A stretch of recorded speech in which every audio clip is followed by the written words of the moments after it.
Hello and welcome to perfection ice में आप सभी का एक बार फिर से स्वागत है। इस वीडियो के माध्यम से हम देख रहे हैं जून महीने के टॉप 100 करंट अफेयर्स का पहला पार्ट, यानी कि पहले 1 to 50 करंट अफेयर्स के इंपॉर्टेंट क्वेश्चंस जो कि आने वाले बीपीएससी 67 हो या सीडीपी हो, दोनों के लिए काफ़ी उपयोगी हो सकते हैं। तो चलिए शुरू करते हैं बिना किसी टाइम को वेस्ट करते हुए। First question is, recently IMD यानी कि institute for management and development ने एक वर्ल्ड कॉम्पिटिटिव इंडेक्स जारी किया है। उसमें भारत का क्या रैंकिंग है? तो उसमें भारत की रैंकिंग है 43 यानी कि 43। माइक्रोसॉफ्ट कॉरपोरेशन के नए चेयरमैन अपॉइंट किए गए, उनका क्या नाम है? तो उनका नाम है जॉन थॉमसन। ये ध्यान रखना है आपको कि सत्य नाडेला नहीं है। सत्य नाडेला जो है वो CEO है, चीफ एग्जीक्यूटिव ऑफिसर, लेकिन चेयरमैन नहीं है। चेयरमैन है John W Thomson. Recently Chinese rocket ने 3 एस्ट्रोनॉट्स को उनके स्पेस स्टेशन तिहाने मॉडल में ट्रांसफ़र किया करने का काम किया है। तो उस चाइनीज़ रॉकेट का क्या नाम है? काफ़ी चर्चा में रहा था। तो the name of the Chinese rocket is Shinzo 12। Urban affairs की मिनिस्ट्री यानी कि स्मार्ट सिटीज़ इंडेक्स, ठीक है, सिटीज़ अर्बन अफेयर्स मिनिस्ट्री ने एक स्मार्ट सिटीज़ इंडेक्स को जारी किया है। उस इंडेक्स को किस शहर ने, भारतीय शहर ने टॉप किया है? तो उसका नाम है सूरत। दक्षिण गुजरात का एक शहर है सूरत।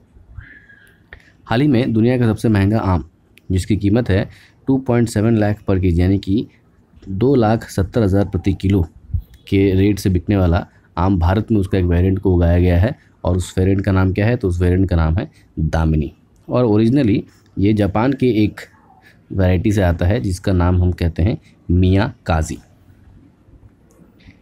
किस सिटी ने, जो विश्व टेस्ट चैंपियनशिप है क्रिकेट में पहली बार जो है वर्ल्ड टेस्ट चैंपियनशिप हुई है, उसका फाइनल कहाँ पर हुआ गया, कहाँ किस सिटी में खेला गया है? तो वो खेला गया था साउथहैम्पटन, इंग्लैंड में।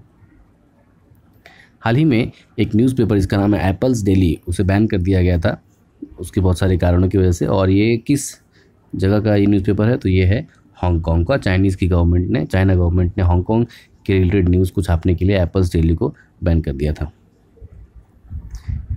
फर्स्ट कॉमर्शियल एंटीवायरस सॉफ्टवेयर, दुनिया का पहला एंटीवायरस सॉफ्टवेयर जो हम कंप्यूटर्स में, टेक्नोलॉजीज़ में, लैपटॉप में यूज़ करते हैं, उसका पहला कॉमर्शियल वर्जन किसने जारी किया था? तो ये जारी किया गया था मैकेफी एंटीवायरस सॉफ्टवेयर, जिसको जारी किया था जॉन मैकेफी ने। और वो जॉन मैकेफी अभी हाल ही में चर्चा में थे क्योंकि उन्होंने एक जेल किसी कारावास में सुसाइड कर लिया था because of some struggling and mental pressure. So that is why the पहला कॉमर्शियल एंटीवायरस जो था वो मैकेफी एंटीवायरस सॉफ्टवेयर था और उसको डील किया था जॉन मैकेफी ने।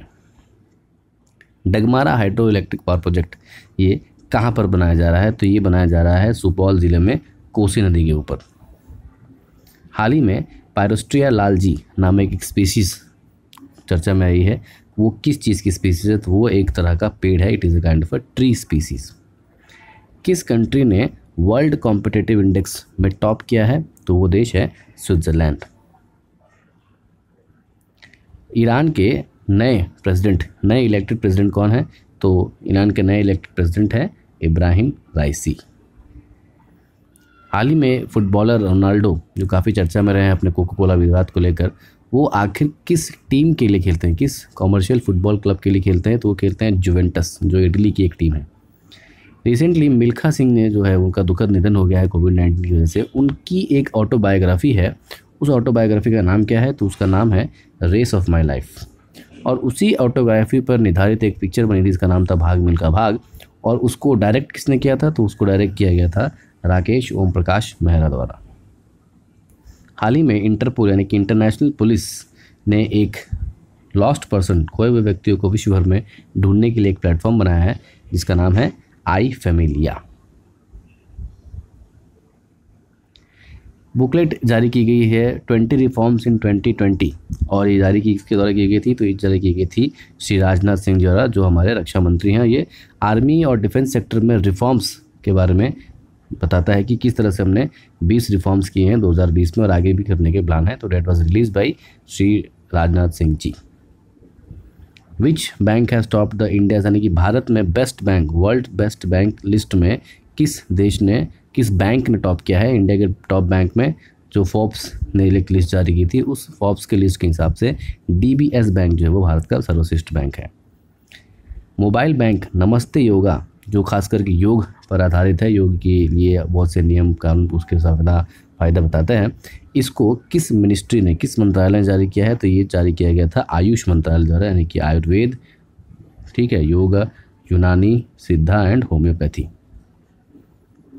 इंडियन फॉरेन रिजर्व, भारत के जो है वो अंतर्राष्ट्रीय मुद्रा कोष जो है वो हाल ही में जून के महीने में 600 बिलियन डॉलर के आसपास पहुंच गई थी और इसने एक देश की बराबरी कर ली थी चौथे स्थान के लिए। तो वो देश का क्या नाम था? उसका नाम था रशिया। लेकिन हाल के ताज़ा के आंकड़े देखेंगे तो रशिया जो है वो 5वें नंबर पर आ गया है। भारत के पास रशिया से भी ज़्यादा फॉरेन रिजर्व आज के डेट में अवेलेबल है।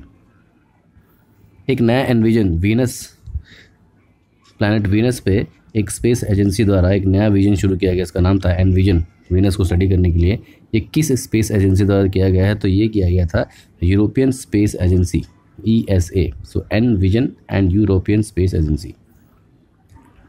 मीराबाई चानू हाल ही में उन्होंने 49 किलो वर्ग में जो है टोक्यो ओलंपिक्स के लिए क्वालिफाई किया है। वो किस स्पोर्ट्स से जुड़ी हैं? तो वो जुड़ी हैं भार उत्तोलन यानी कि वेट लिफ्टिंग से। रिसेंटली प्रबंध पोर्टल जो है वो लॉन्च किया गया है। वो किस मिनिस्ट्री से जुड़ा हुआ है? तो ये जुड़ा हुआ है शिक्षा मंत्रालय, एजुकेशन मिनिस्ट्री से। किस एक्टर या एक्ट्रेस को यूनाइटेड नेशन एनवायरनमेंट प्रोग्राम यानी कि UNEP द्वारा उसकी जो एम्बेसडरशिप है, ठीक है, उसका जो उसको एक्सटेंड कर दिया गया है?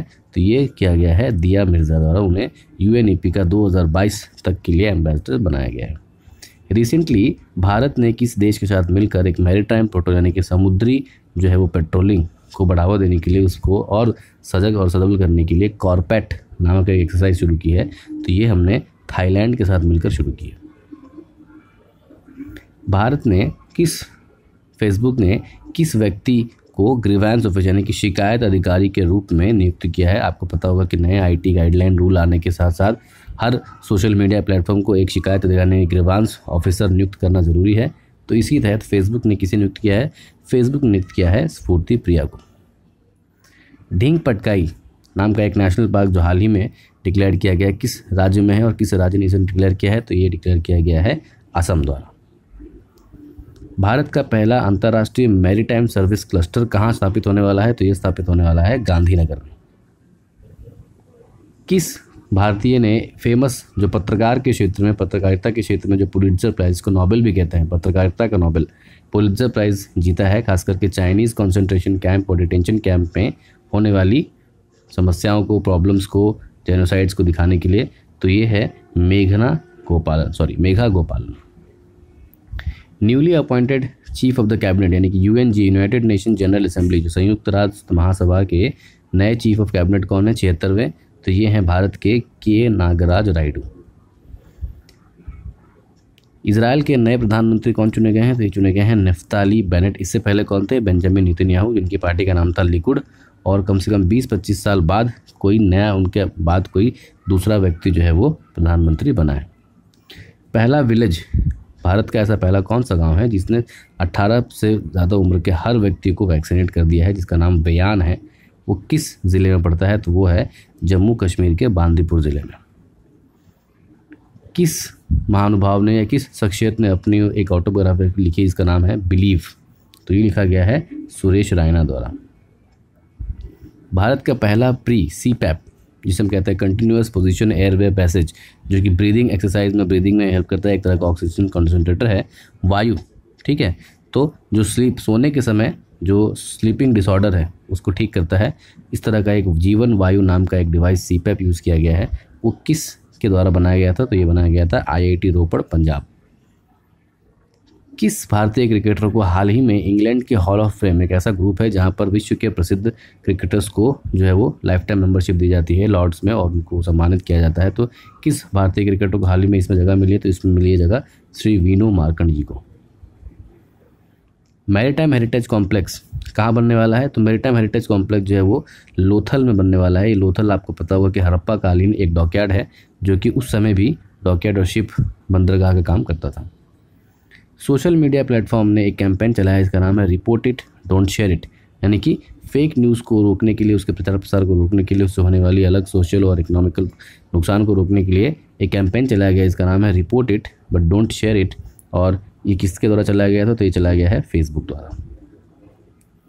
आर्टिफिशियल इंटेलिजेंस को प्रमोशन करने के लिए एक नया प्लेटफॉर्म रेवअप किस राज्य द्वारा शुरू किया गया है? तो ये शुरू किया गया है तेलंगाना, जिसके चीफ मिनिस्टर है KCR के चंद्रशेखर राव।